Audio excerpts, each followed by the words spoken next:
रसीला कर्मा तिहार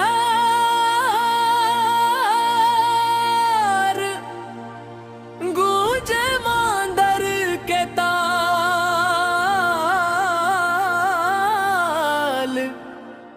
सरगुजा झूमे रे जशपुर करे धमाल।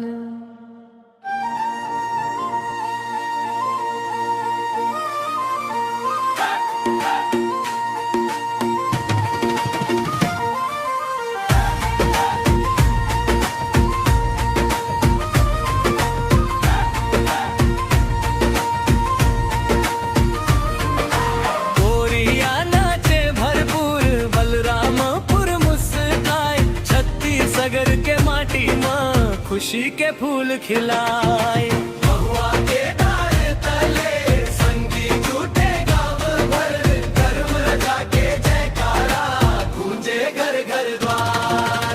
रात भर नाचे जोड़ी बाजे ढोल मंजीरा हरियर हरियर सपनवा चमके जैसे हीरा। रसीला कर्म तिहार गूंजे मांदर के ताल सरगुजा झूमे जशपुर करे धमाल। गोरिया नाचे भरपूर बलरामपुर मुस्काया छत्तीसगढ़ के माटी माँ खुशी के फूल खिलाए।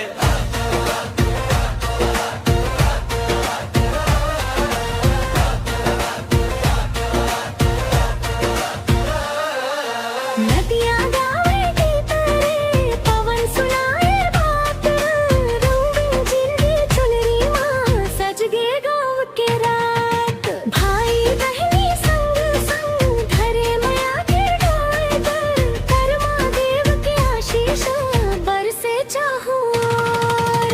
अंबिकापुर ले निकले खुशी के नई बिहार वैकुंठपुर गाथे गाथा गूंजे कर्मा गान। सुरताम बस के आज माटी के ये खुशबू नाचे छत्तीसगढ़ सारा झूमे जन जन रूबरू। रसीला